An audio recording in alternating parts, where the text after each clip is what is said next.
बात फटाफट से बिजली की करते हैं और उसके बाद हम माइग्रेंट बर्ड्स पर चलेंगे, क्योंकि बिजली की मुसलसल जो गैर जरूरी कटौती थी उससे थोड़ी सी अब निजात आपको मिलने वाली है, क्योंकि जनवरी के महीने तक अब जो शेड्यूल से हटकर बिजली की कटौती बार बार की जाती थी, जनवरी के आखिर तक बिजली की कोई परेशानी नहीं होगी। ये मुतलका हुकाम ने यकीन दहानी कराई है। जी हाँ, जहां वादी के अंदर बिजली का बहरान पैदा हुआ था और बिजली की गैर ज़रूरी कटौती को लेकर वादी के मुख्तलिफ अजला के अंदर यानी कि पूरी वैली के अंदर लोगों की जानिब से जो शिकायतें मौसूल हो रही थी कि मुतलका महकमा की जानिब से बिजली की गैर ज़रूरी कटौती की वजह से उन्हें मुश्किलात पेश आ रहे हैं। अब माना जाता है कि मुतलका महकमा की जानिब से जनवरी के आखिर तक बिजली की कोई परेशानी नहीं होगी। ये मुतलका महकमा का मानना है कि मरम्मत के बेशतर कामों को फिलहाल रोक दिया गया है। जिस तरह से बिजली कटौती या बिला वजह जो है पावर कट्स लगते थे, उसकी वजह से अब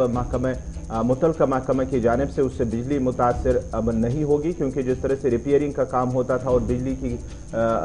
कट्स लगते थे, उस सिलसिले में वह जनवरी के आखिर तक बिजली की कोई परेशानी नहीं होगी। ये मुतलका महकमा की जानिब से कहा गया है और इसमें यह भी कहा गया है कि इसमें मजीद इजाफा आने वाले दिनों में हो सकता है और शायद जो बिजली कट्स है वो अब नहीं लगेंगे जितने लग रहे हैं।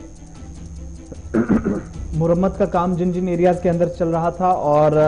पावर डेवलपमेंट कॉर्पोरेशन कश्मीर के मुताबिक उनको फिलहाल कम किया गया है या रोका गया है, क्योंकि इस वजह से भी बार बार उन्हें सप्लाई काटनी पड़ रही थी, तो मुरम्मती काम थोड़ा सा कम किया गया पिछली जो अभी तक चल रहा था उसके मुकाबले। इसलिए बिला खलल फिलहाल लाइट चलेगी, यकीन दहानी कराई गई। हालांकि शेड्यूल भी गुज़श्ता दिनों जारी किया गया था और KPDCL का मानना है कि फ्रेश प्लान जो था पावर कर्टेलमेंट का वो ट्रायल बेसिस पे कुछ दिनों के अंदर ज़रूर इंप्लीमेंट कर दिया जाएगा, काम चलेगा। लेकिन मीटर्ड एरियाज जो हैं 1 से 4 घंटे का पावर कट और 24 घंटों के अंदर नॉन मीटर एरियाज के अंदर तकरीबन 6 घंटे का जो कट हुआ करता था वो शेड्यूल कुछ दिनों के अंदर जारी कर दिया जाएगा। मगर जिस चीज़ की तस्दीक की गई है कि जिन मुरम्मती कामों को हाथ में लिया गया था मुख्तलिफ हिस्सों के अंदर, जम्मू सूबे के अंदर, कश्मीर वादी के अंदर, लेकिन कश्मीर के हवाले से फ़िलहाल ये जानकारी है कि एग्रीमेंट 860 kV डिपार्टमेंट जो सप्लाई करता था 1400 kV बिजली, और उन पर फिलहाल जो इस वक्त जो सार्फिन को क्योंकि मांग काफ़ी ज़्यादा बढ़ रही थी सरमा के दौरान, वो एक्स्ट्रा जो कर्टेलमेंट हो रही थी उससे निजात दिलाई जाए, वो फिलहाल वादा ज़रूर किया गया है। लेकिन नया शेड्यूल भी जारी कर दिया जाएगा, कुछ दिनों के अंदर इम्प्लीमेंटेशन उसकी होगी। जारी तो हो चुका है लेकिन अब उसको सिर्फ अमलाया जाना है, इस पर अब इंतज़ार हो रहा है। अब